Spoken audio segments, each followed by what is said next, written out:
हमें अगर मौका मिलेगा तो हम मौलाना साहब के लिए फ्री ऑफ कॉस्ट जो भी उनको लीगल मदद चाहिए होगी वो हम देने के। मुफ्ती सलमान अजहरी साहब पर 4 धाराएं लगी हैं। दोस्तों, वो धाराएं कौन कौन सी हैं, इनका मतलब क्या है? क्या इन धाराओं की वजह से मुफ्ती सलमान अजहरी साहब को कोई परेशानी आती है? इसका जवाब दे रहे हैं हाई कोर्ट के 3 वकील।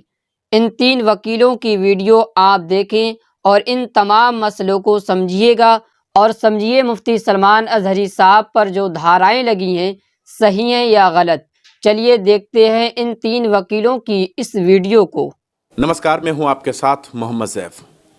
मौलाना मुफ्ती सलमान अजहरी की गिरफ्तारी, उसके बाद उनके ऊपर संगीन धाराओं में मुकदमा लिखना, समर्थकों का हुजूम, समर्थकों का बाहर आना, उनके लिए दुआ करना, मीडिया का उनके खिलाफ जहरीले शब्द बोलना, ये सब सवाल खड़ा कर रहा है।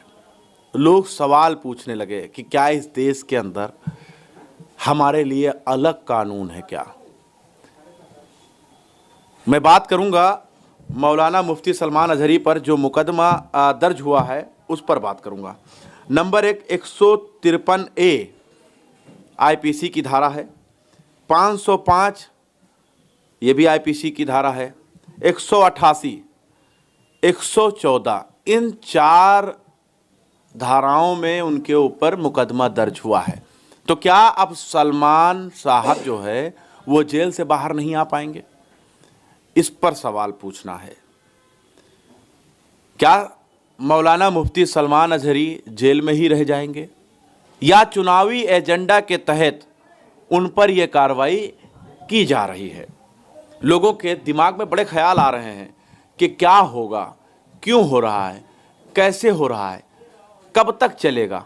ये सारे सवाल जो हैं लोगों के मन को झंझोड़ रहा है। और मैंने सोचा क्यों ना हम एक न्यूज़ रूम में बैठकर 3 वकीलों को इकट्ठा करके और तीनों वकीलों से ये आईपीसी धारा जो है इसके बारे में जानें और साथ ही साथ में उनसे ये भी पूछें क्या, क्यों, कैसे, कब तक, इसका अर्थ जो है वो हम आप तक पहुंचाएं। इस पर हमारे साथ बात करने के लिए अधिवक्ता सुहेल सिद्दीकी जी हैं, मोहम्मद फरहान सिद्दीकी साहब हैं, उज़ैफ़ा अनीस साहब हैं जो अधिवक्ता हैं। सबसे पहले तो हम आपसे जानना चाहेंगे ये आईपीसी धारा 153A जो एक्ट उनके ऊपर लगाया गया है, इसके तहत क्या लगता है कि क्यों गिरफ्तारी हुआ? क्या अब वो जेल में ही रहेंगे? बहुत सवाल हैं, क्यों, कब, कैसे, लोगों के दिमाग में आ रहा है। देखिए, आईपीसी की धारा 153A में जो कहती है वो, देखिए पहली चीज़ तो ये उसको लगाने का सिविक रीज़न है कि वो नॉन बेलेबल ऑफेंस है। ठीक है, उसमें जो पनिशमेंट है वो मतलब इधर 2 साल की सज़ा, 3 साल की सज़ा उसमें एक्सटेंडेड है। ठीक है, और या फिर कोई मॉनेटरी पनिशमेंट या फिर दोनों। ठीक है, उसमें ये कहती है कि किसी भी धर्म, जात, मतलब स्थान के विषय, किसी भी व्यक्ति विशेष के खिलाफ कोई भी बात ऐसी कहना जो सद्भावना को बिगाड़े या फिर किसी भी 2 समुदाय के बीच शत्रुता को बढ़ावा देने के एवज में ये धारा लगाई जाती है। ठीक है ना, और इसमें मतलब जो है वो ये नॉन बेलेबल ऑफेंस है। तो क्या उनके जो बयान है वो बयान से ये धारा सही साबित हो? नहीं, बिल्कुल उन्हीं ने किसी चीज़ का, यही तो बता रहा हूँ कि ना किसी धर्म का उन्हीं नाम लिया, ना किसी उन्हीं ने जो है वो भाषा को गलत कहा उन्हीं ने, ना किसी व्यक्ति विशेष के बारे में कहा, ना किसी समुदाय के बारे में कहा, कुछ तो कहा ही नहीं उन्होंने। तो वो हेड स्पीच की कैटेगरी में वो आती ही नहीं है। लेकिन सिर्फ उसको लगाने का जो रीज़न है वो ये है कि तो नॉन बेलेबल ऑफेंस है, उनको जेल में जाकर ठूस दिया जाएगा। पहली चीज़। दूसरी चीज़ ये कि फिर मैं वही बात कहूँगा, वो एक ईंधन है जो पॉलिटिकली जो है बीजेपी को फ़ायदा पहुँचाएगा। ना वो राजनेता हैं, ना तो राजनेता हैं और ना ही कभी उन्होंने चुनाव लड़ा है।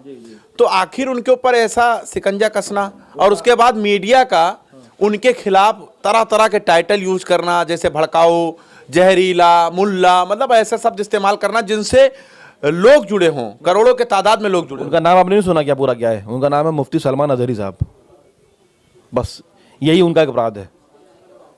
उनका अपराध यही कि उनका नाम मुफ्ती सलमान अजहरी साहब अपराध है, यही नाम, उनका नाम जो है यही अपराध है उनके लिए। आप वकील हैं तो थोड़ा सोच समझ के इस बात नहीं, कोई बस सोच, देखिए हम वकील हैं, हमारा तो काम ही हमारा ही है कि आम जनता में जाकर सुधार करना, जो जनता, जो आम जनमानस जो पीड़ित हैं उनको जाके न्याय दिलाना, ये हमारा काम ही है। तो हम तो जो सच होगा, जो सामने देखेंगे वही बोलेंगे।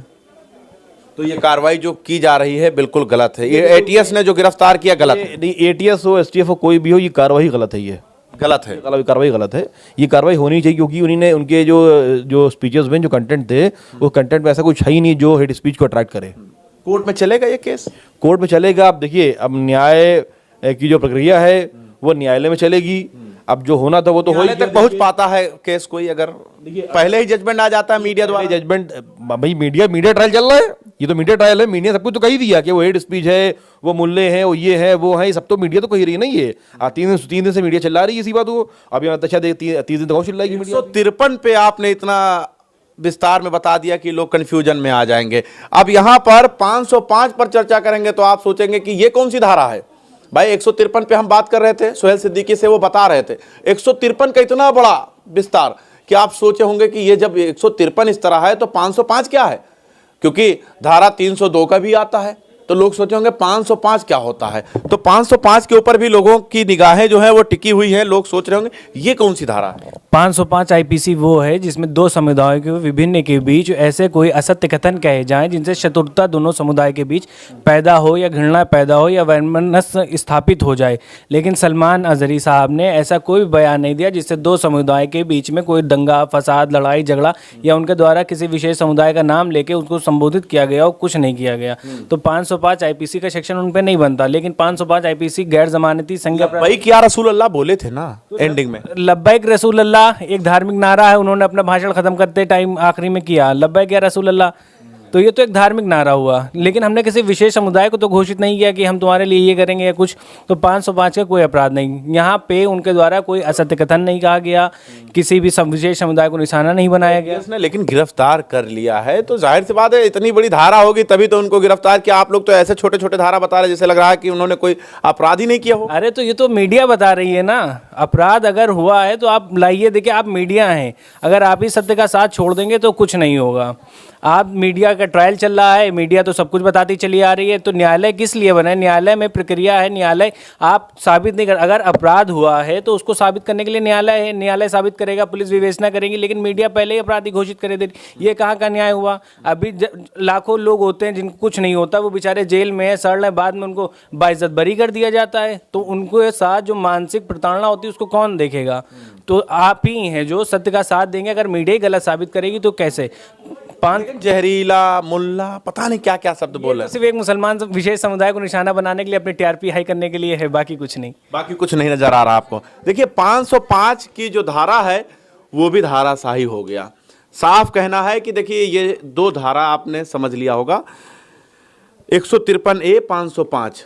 लेकिन एक चीज और हम जरूर कहना चाहते हैं कि हैदराबाद की एक कद्दावर नेता है, भारतीय जनता पार्टी में है, उनका नाम टी राजा है। भद्दी भद्दी गालियां देते हैं, लेकिन उनके लिए मीडिया द्वारा कोई भी ऐसा खबर नहीं चलाया जाता। ना तो उनको हेट स्पीच में शामिल किया जाता है, ना तो उनको भड़काऊ में शामिल किया जाता है। लेकिन अगर जो नेता नहीं हैं वो बोल देते हैं तो उनके ऊपर कार्रवाई हो जाता है। अब हम समझने की कोशिश ये करेंगे कि धारा 114 के तहत जो मुकदमा दर्ज हुआ है इससे क्या होगा, क्यों होगा, इस पर बात करने के लिए फरहान साहब क्या कहेंगे? देखिए धारा 114, अब एटीएस ने अगर गिरफ्तार की है तो आपको क्या लगता है कि धारा 114 कितनी बड़ी होगी? भाई कम से कम आजीवन कारावास होना चाहिए उसमें, या फिर उसमें पनिशमेंट जो होना चाहिए वो डेथ पनिशमेंट होना चाहिए। लेकिन 114 क्या है? 114 बहुत हल्की धारा है जिसमें एक्सटेंडेड टू 3 ईयर्स। ठीक, तो यही मालूम चलता है कि एटीएस अगर गिरफ्तार करती है तो भाई बहुत संगीन धारा होगी। हम आपको बता रहे हैं कि 114 क्या है। 114 है मात्र किसी व्यक्ति द्वारा उकसाया जाना किसी को, चाहे वो व्यक्ति उस जगह पर मौजूद हो या ना हो। तो मौलाना साहब ने उकसाने वाली ऐसी कौन सी बात कह दी थी जो उनके पूरे उसमें भाषण में है? उन्होंने कोई ऐसी बात नहीं कही, पहली चीज़। और दूसरी चीज़, 114 कोई इतनी बड़ी धारा नहीं है कि जिसके ऊपर एटीएस अरेस्ट करे। ऐसी कोई बहुत बड़ी धारा नहीं है। लेकिन गिरफ्तार किया है ना। अब अगर गिरफ्तार, हम तो ये कहते हैं कि मीडिया जिस हिसाब से ट्रायल चला रही है, कोर्ट्स में लगा देने चाहिए ताले और मीडिया ही ट्रायल करे। भाई यहाँ तो एफटीसी का प्रोविजन है, भाई 1 हफ्ते के बाद डेट लगती है, फिर हर हफ्ते डेट लगती है एफटीसी में, ठीक। उसमें ये दिया जाता है कि जो भी अभियुक्त है उसको जल्द से जल्द पनिशमेंट दे दिया जाए। लेकिन हम तो ये कहते हैं कि इसमें भी ताला लगा करके मीडिया को ही ट्रायल दे देना चाहिए। सुबह आएगी न्यूज़ और रात तक उसको अरेस्ट करके जेल वेल भेज करके उसको सजा सुना दी जाएगी। बेहतर तरीका ये है कि मीडिया को ही ट्रायल दे देना चाहिए और जो न्यायालय है, न्यायालय में ताला लगा देना चाहिए हमारे हिसाब से। मतलब ताला लग जाना चाहिए। ताला लग जाना चाहिए। भाई मीडिया ही जब कोर्ट है तभी तो लोग को भरोसा है। अब कोर्ट पे ताला लग जाएगा तो कैसे? कोर्ट पे ताला इसलिए लग जाना चाहिए कि जब मीडिया ही पूरा पूरा ट्रायल लड़े ले रही है तो कोर्ट क्या कर रहा है फिर?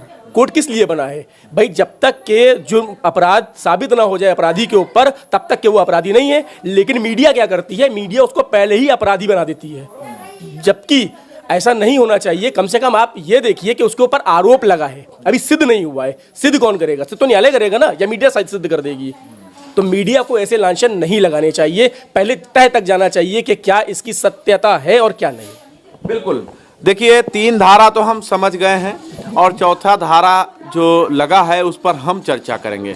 देखिए 3 धारा का साफ कहना है कि जैसे 153A, 505, 188, 114, अगर इन धाराओं का पालन नहीं करते हैं तो 188 लग जाता है। यानी अगर किसी व्यक्ति को मालूम हो कि आगे जाएंगे तो मेरे लिए खतरा है और अगर वो फिर भी जाएगा तो उसके लिए 188 है। यानी कानून यही कह रहा है कि अगर आपको पता है कि ये कानून हमारे ऊपर लागू होता है और आप फिर भी कर बैठते हैं, तब आपके ऊपर 188 के तहत मुकदमा दर्ज होगा और आप जेल में जाएंगे।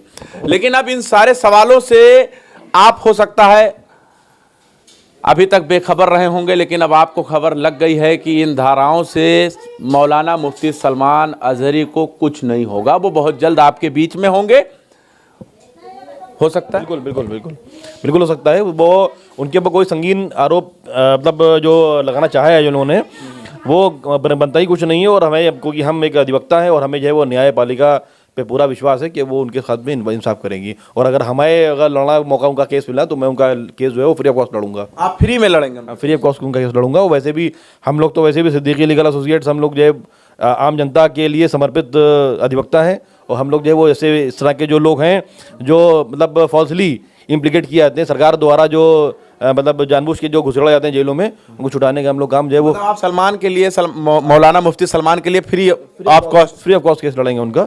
उनसे हम कोई फीस चार्ज नहीं करेंगे। आप?